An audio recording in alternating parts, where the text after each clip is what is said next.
এবার আমরা আরও কিছু ম্যাট্রিক্স সম্পর্কে জানব। এখানে আপনারা দেখতে পাচ্ছেন যে এখানে আমাদের আছে প্রতিসম ম্যাট্রিক্স, বিপ্রতিসম ম্যাট্রিক্স, সমঘাতী ম্যাট্রিক্স, অভেদঘাতী ম্যাট্রিক্স, একক ম্যাট্রিক্স। এগুলো সম্পর্কেও আমাদের জানতে হবে, কারণ আমাদের প্রশ্ন তো তিনটা ক্যাটাগরিতে হয়: অতি সংক্ষিপ্ত হয়, সংক্ষিপ্ত হয় এবং রচনামূলক হয়। তো অতি সংক্ষিপ্ত যে প্রশ্নগুলো থাকে সেখানে জাস্ট আর যে কোনো একটা নাম দিয়ে আসতেই পারে, যে সিমেট্রিক ম্যাট্রিক্স বা আপনার প্রতিসম ম্যাট্রিক্স কাকে বলে, বা কি, বা একটা ম্যাট্রিক্স দিয়ে আপনাকে বললে এটা কোন ম্যাট্রিক্স, এরকম ছোট ছোট কিন্তু প্রশ্ন আসতেই পারে। এজন্য আমাদের এগুলোও জানতে হবে। তবে ম্যাট্রিক্সের যে প্রকারভেদ, বিভিন্ন রকমের ম্যাট্রিক্স, সবগুলো আমিও আলোচনা করব না, আরও অনেক আছে। মানে আমি যতটুকু আপনাদেরকে দেখাচ্ছি এর বাইরেও আরও অনেক আছে, ঠিক আছে? যেগুলো দেখাচ্ছি এগুলোই পড়েন, এর বাইরে সাধারণত হয়তো বা আসবে না, ঠিক আছে? তো এখানে দেখেন, প্রথমে বলতেছি যে প্রতিসম ম্যাট্রিক্স বা সিমেট্রিক ম্যাট্রিক্স। যদি কোনো একটা ম্যাট্রিক্সকে ট্রান্সপোজ করার পরেও ঠিক ওই ম্যাট্রিক্সই যদি পাওয়া যায়, তবে তাকে বলে প্রতিসম ম্যাট্রিক্স বা সিমেট্রিক ম্যাট্রিক্স। এখানে একটা ম্যাট্রিক্স নেওয়া আছে, এই যে এ একটা ম্যাট্রিক্স দেখতে পারতেছেন। ট্রান্সপোজ তো একটু আগে আমরা দেখলাম, রোগুলোকে কি কলাম, অথবা কলামগুলোকে যদি রো বানায় দিই তাহলে সেটা কি হয়ে যায়? ট্রান্সপোজ হয়ে যায়। তাহলে দেখেন এই রোতে কত আছে? 1 2 5, এটাকে আমরা কলাম বানাই দিই 1 2 5। আবার পরের রোতে কত আছে দেখেন, এটাতে 2 3 7, এটাকে আমরা কলাম বানাই দিই 2 3 7। আবার পরের রোটা দেখেন কত, 5 7 4, তাহলে আমরা লিখি 5 7 4। এই যে এখন যে ম্যাট্রিক্সটা হলো, সেই ম্যাট্রিক্সটা আসলে কেমন আমরা একটু দেখি। এটা হলো 1 2 5, এখানেও রো হলো 1 2 5। এটা হলো 2 3 7, এখানে হলো 2 3 7। এখানে হলো 5 7 4, এটা হলো 5 7 4। মানে কি, একটা ম্যাট্রিক্সকে ট্রান্সপোজ করার পরেও আবার ওই ম্যাট্রিক্সই কি পাওয়া যাচ্ছে, এজন্য একে আমরা কি বলতেছি? সিমেট্রিক ম্যাট্রিক্স বা প্রতিসম ম্যাট্রিক্স। এটার ব্যাপারটা হলো এরকম যে একটা ম্যাট্রিক্সকে যদি কি করা হয়, ট্রান্সপোজ করা হয়, তারপরেও দুইটা কি থাকে? সমান থাকে। আর এটাকে আমরা বলবো, এই শর্ত যদি পূরণ হয় তাহলে আমরা তাকে বলবো কি? প্রতিসম ম্যাট্রিক্স বা সিমেট্রিক ম্যাট্রিক্স। এবার হলো বিপ্রতিসম ম্যাট্রিক্স বা স্কিউ সিমেট্রিক ম্যাট্রিক্স। সেটা কি? যদি কোনো একটা ম্যাট্রিক্সকে ট্রান্সপোজ করার পরে একটা মাইনাস যদি কমন নেওয়ার পরে দুইটা ম্যাট্রিক্স যদি কি হয়? সমান হয়, তবে তাকে স্কিউ সিমেট্রিক ম্যাট্রিক্স বলে। আবার বলি, এখানে হলো একটা ম্যাট্রিক্সকে জাস্ট ট্রান্সপোজ করার পরে দুইটা কি হয়েছে? সমান হয়েছে। আর এটা একটা ম্যাট্রিক্সকে ট্রান্সপোজ করার পরে একটা মাইনাস কমন নেওয়ার পরে দুই পাশে কি হয়েছে? সমান হয়েছে, মানে একই ম্যাট্রিক্স পাওয়া গেছে। তখন তাকে আমরা কি বলবো? Skew symmetric matrix. যেমন ধরেন, এই যে এ একটা ম্যাট্রিক্স এখানে দেওয়া আছে, আমরা প্রথমে এই ম্যাট্রিক্সের ট্রান্সপোজটা নির্ণয় করে ফেলি। তাহলে কত আছে? 0 -2 -3। আমরা কলামের দিকে লিখবো 0 -2 -3।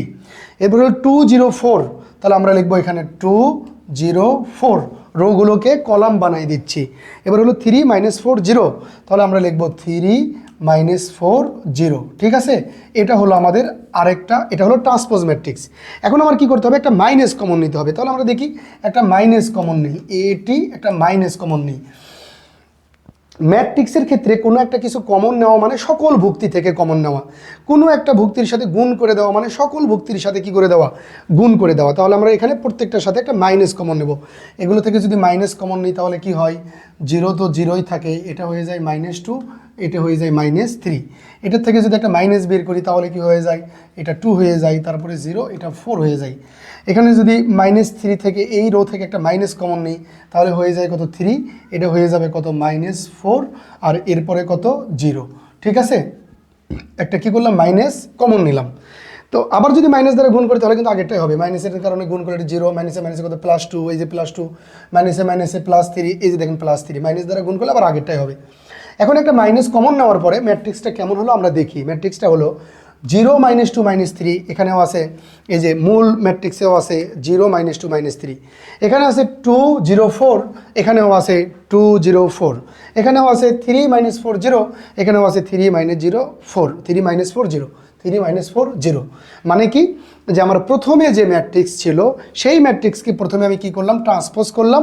সেই ট্রান্সপোজ করার পরে একটা মাইনাস কি করলাম? কমন নিলাম। এরপরে ঠিক ম্যাট্রিক্সটা আগের ম্যাট্রিক্সের মতো হয়ে গেল।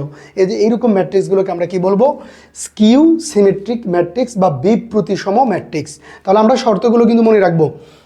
যদি একটা ম্যাট্রিক্সকে ট্রান্সপোজ করার পরে যদি আগের ম্যাট্রিক্সই পাওয়া যায় তবে তাকে আমরা বলবো সিমেট্রিক ম্যাট্রিক্স। আবার একটা ম্যাট্রিক্সকে ট্রান্সপোজ করার পরে মাইনাস কমন নেওয়ার পরে যদি আবার আগের ম্যাট্রিক্সের মতো হয় তবে তাকে আমরা কি বলবো, স্কিউ সিমেট্রিক ম্যাট্রিক্স। আশা করি আপনারা এই টপিকটা ভালোভাবে বুঝতে পারছেন।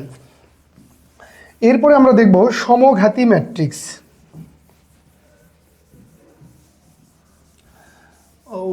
আসেন, সমঘাতী ম্যাট্রিক্স বা আইডেম্পোটেন্ট ম্যাট্রিক্স। যদি একটা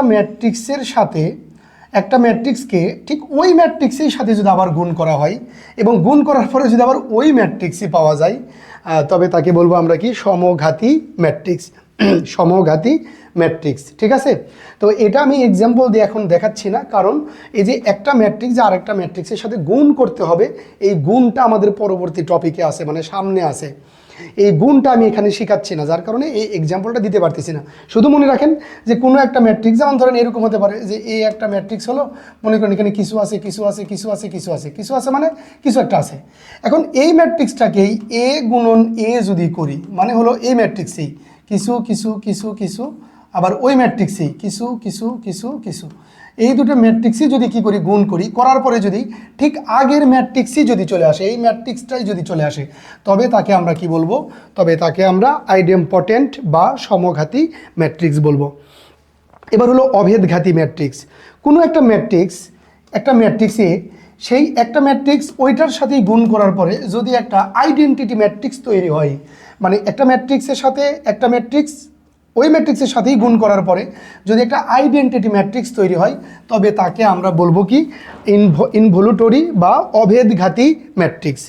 এবার হলো একক ম্যাট্রিক্স বা সিঙ্গুলার ম্যাট্রিক্স। কোনো একটা ম্যাট্রিক্সের নির্ণায়কের মান যদি শূন্য হয়, কোনো একটা ম্যাট্রিক্সের নির্ণায়কের মান, আমরা তো জানি যে একটা বর্গাকৃতি ম্যাট্রিক্সকে আমরা কি করতে পারি, মান নির্ণয় করতে পারি, এটা নির্ণয়কে আমরা দেখছি।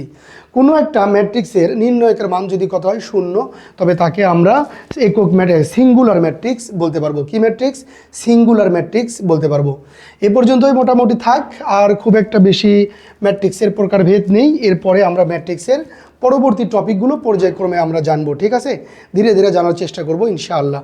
আপনারা প্রত্যেকটা টপিকই খুবই ভালোভাবে বুঝতে পারবেন এবং আপনারা এইভাবে বুঝে বুঝে যদি ক্লাসগুলো করেন, দেখা গেছে আপনাদের পলিটেকনিকের রেজাল্টও অনেক ভালো হবে এবং পরবর্তীতে আরও পড়াশোনা করবেন, আরও প্রত্যেকটা জায়গাতেই এগুলো লাগবে আসলে, ঠিক আছে। তো ভালোভাবে পড়াশোনা করেন, বুঝতে পারলে জানায়েন, না বুঝতে পারলেও আমাকে জানায়েন কমেন্টের মাধ্যমে।